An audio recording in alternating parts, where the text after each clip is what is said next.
ஒரு எச்சரிக்கை செய்கிறாங்க. இப்போ வெள்ளம் வருதுன்னு சொல்கிறாங்க. வெள்ளம் வருதுன்னு சொன்னால் என்னங்க பண்ணுவோம்? அந்த வீட்டில் உட்காந்துருப்போமா? அந்த வெள்ளம் வர பகுதியில் தங்கியிருக்கும். இப்போ வெள்ளம் என்ன பண்ணும்? அடிச்சுட்டு போயிட்டே இருக்கும்.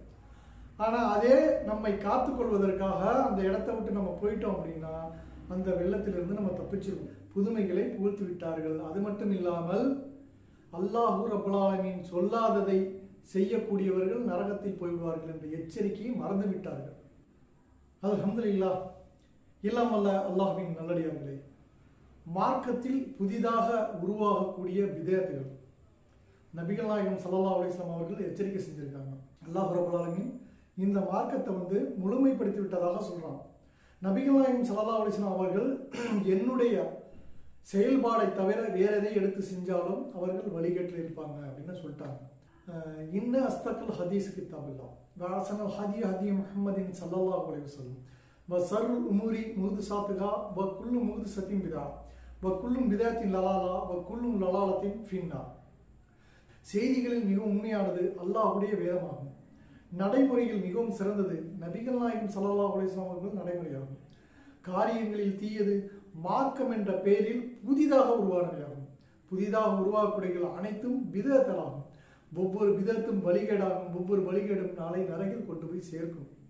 இந்த எச்சரிக்கையை நமக்கு நபிகள் நாயகம் ஸல்லல்லாஹு அலைஹி வஸல்லம் அவர்கள் ஒவ்வொரு உரையிலையும் நமக்கு சொல்லியிருக்காங்க. ஆனால் நம்ம அந்த எச்சரிக்கை எடுத்திருக்கோம்னா இன்றளவில் மக்களிடம் பார்ப்பது என்னவென்றால் தொழுக வணக்க வழிபாடுகள் இந்த இபாதத்தெல்லாம் இருக்கலாம், தொழுகை நோன்பு ஜக்காத்து ஹஜ்ஜி, இதை விட அதிலே கலந்து விட்ட பல பிதஅத்துகள் இருக்கு. தொழுகையா இருக்கட்டும் பிதஅத்து நுழைஞ்சிருச்சு, நோன்பா இருக்கட்டும் பிதஅத்து நுழைஞ்சிருச்சு, இன்னும் ஹஜ்ஜா இருக்கட்டும் ஹஜ்ஜுக்கு செய்யறது கூட அந்த காரியங்களில் புதுமைகளை புகுத்து விட்டார்கள். அது மட்டும் இல்லாமல் அல்லாஹ் ரப்பல் ஆலமீன் சொல்லாததை செய்யக்கூடியவர்கள் நரகத்தில் போய்விடுவார்கள் என்ற எச்சரிக்கையை மறந்து விட்டார்கள். அந்த எச்சரிக்கையை நாம் பின்பற்றுவோமேயானால் நாளை மறுமையில் வெற்றியாளர்களாக இருக்கும். ஒரு எச்சரிக்கை செய்கிறாங்க. இப்போ வெள்ளம் வருதுன்னு சொல்கிறாங்க. வெள்ளம் வருதுன்னு சொன்னால் என்னங்க பண்ணுவோம்? அந்த வீட்டில் உட்காந்துருப்போமா? அந்த வெள்ளம் வர பகுதியில் தங்கியிருக்கும். இப்போ வெள்ளம் என்ன பண்ணும்? அடிச்சுட்டு போயிட்டே இருக்கும். ஆனால் அதே நம்மை காத்துக்கொள்வதற்காக அந்த இடத்த விட்டு நம்ம போயிட்டோம் அப்படின்னா அந்த வெள்ளத்திலிருந்து நம்ம தப்பிச்சிருவோம். உதாரணத்துக்கு தான் சொல்கிறாங்க. இப்போ உதாரணத்துக்கு சொல்கிறதுன்னா ஒரு பிதஅத்து உருவாகிடுச்சு. வெள்ளம் போல் காட்டாட்டு வெள்ளம் போல் பிதஅத்து உருவாகி வந்திருக்கு. அந்த பிதஅத்து நம்ம நோக்கி வந்துகிட்டு இருக்குன்னு எச்சரிக்கை யாரு? நபிகள் நாயகம் ஸல்லல்லாஹு அலைஹி வஸல்லம் எச்சரிக்கை. இங்கே உள்ள சமுதாயத்து மக்கள் புதுசாக தயாரித்து எச்சரிக்கை விடல. ஆனால் இவங்க தான் புதுசாக தயாரித்து எச்சரிக்கை விடுறாங்க. ஆனால் நபிகள் நாயகம் ஸல்லல்லாஹு அலைஹி வஸல்லம் அந்த காலத்திலேயே எச்சரிக்கை செஞ்சுட்டாங்க. பிதஅத்தில் வரும், அந்த பிதஅத்தெல்லாம் வழிகேடு, நாளைக்கு நரகத்தில் கொண்டு போய் சேர்த்துடணும். அப்படி காற்றாட்டு வெள்ளம் போல் பெருகி கிடக்கும் இந்த பிதஅத்திலேருந்து நாம அப்படி ஒதுங்கிட்டோம் அப்படின்னா அந்த வெள்ளம் பாட்டுக்கு போயிடும், நம்ம தப்பிச்சிடலாம். அதே நேரத்தில் யாரும் அந்த வெள்ளத்தில் அடித்து செல்லப்பட்டு விடக்கூடாது என்பதற்காக நாம் என்ன செய்வோம்? அவங்களுக்கு எச்சரிக்கை பண்ணுவோம், அவர்களையும் சேர்த்து அழைச்சிருப்போம். அப்படியே மாட்டிக்கிட்டா கூட அவர்களை காப்பாற்றுவதற்கு களம் இறங்கி அவர்களை காப்பாற்றி விடுவோம்.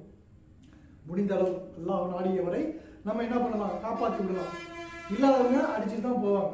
இன்றைய தினம் அந்த வெள்ளம், நாளைய தினம் நரகின் நெருப்பு.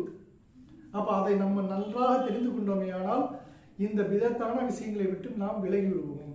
இப்படிப்பட்ட அந்த பிதஅத்தான விஷயங்களை விட்டு நாம் விலகணும்னா அல்லாஹ் எந்த இதை சொல்லியிருக்கான், ரசூல் எதை வழிமுறையை காட்டி தந்திருக்காங்க. என்ன சொல்றாங்களா? வேதத்திலேயே சிறந்த வார்த்தைகளை கொண்டது அல்லாஹுடைய வேதம், அதை எடுத்துக்கணும். நடைமுறையில் சிறந்தது நபிகள் நாயகம் ஸல்லல்லாஹு அலைஹி வஸல்லம் ஒரு நடைமுறை எடுத்துக்கணும்.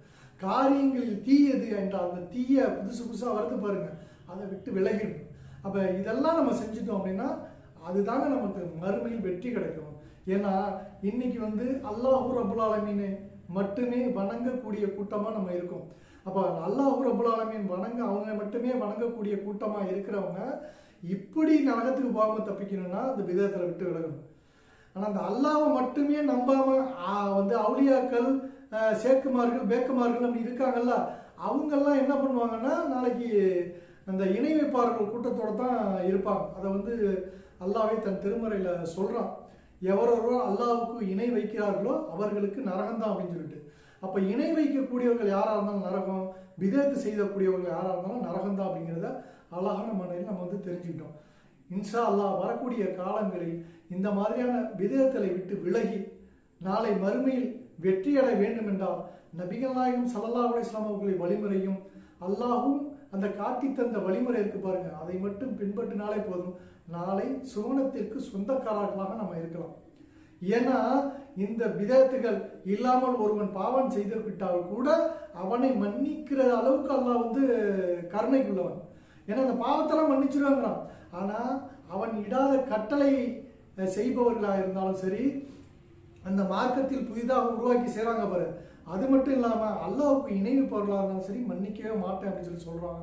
அப்போ அந்த தண்டனையிலிருந்து நாம் தப்பிக்க வேண்டும் என்றால் வரக்கூடிய காலங்களில் விதத்தை விட்டு நாம் விலகியவர்களாக இருக்கும். எதுனா அப்படின்னா அங்கே இருக்கக்கூடாது, அவங்களுக்கு எடுத்து சொல்லணும். இல்லை அப்படின்னா அவர்களை விட்டு நம்ம விலகிடணும். அப்போ விலகிட்டோம் அப்படின்னா நாளை மறுமையில் வெற்றியாளர்களாக இருக்கலாம். அல்லாஹூ ரசூலும் காட்டி தந்த அந்த வழிமுறையில் நாம் செய்தவர்களாக நாளை மறுமையில் வெற்றியாளர்களாக ஆக வேண்டும் என்று பிரார்த்தித்தவனாக